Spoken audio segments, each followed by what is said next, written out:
এই যে কপালটা দেখছেন, হাসবুনাল্লাহু ওয়া নি'মাল ওয়াকিল নি'মাল মাওলা ওয়া নি'মাল নাসির।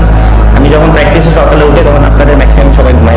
বাংলাদেশে আমার কাছে মনে হয় যে এক্সপিরিয়েন্সের কোনো দাম নেই। একটা দিন আপনি সেঞ্চুরি করেন তখন একমাত্র বাংলাদেশে আমি দেখেছি, আমি ব্র্যাডম্যানের চেয়ে অনেক বড় প্লেয়ার হয়ে যায়, আবার 2-3 রাউন্ড রান করুন না তখন দেখা যায় যে হ্যাঁ মা গর্তকে গর্তের মধ্যে ঢুকে যায়। ইন্টারন্যাশনাল ক্রিকেটের আজকের মুশফিককে তৈরি হতে সময় লেগেছে প্রায় 17 বছর। দেশের ক্রিকেটকে ভরসা দিতে পেরেছেন বলেই নামের সঙ্গে লেগেছে মিস্টার ডিপেন্ডেবল তকমা। এত কিছু দেওয়ার পরও সমালোচনা পিছু ছাড়ে না। মুশফিকের কথাতেই পরিষ্কার, মনে করে জমা আছে কষ্টের মেঘ। মুশফিকুর রহিমের দেশের ক্রিকেটকে দেওয়ার এখনো আরো অনেক কিছু আছে, এই কথাটা বলতে আবারও বাধ্য হচ্ছি। যে ধরনের ব্যাটিং শেপে তিনি আছেন, আমার কাছে মনে হয় যে টপ ক্লাস ব্যাটিং শেপের ব্যাটিং করছেন। এই লোকটার এখনো দেশের ক্রিকেটকে অনেক কিছু দেওয়ার আছে।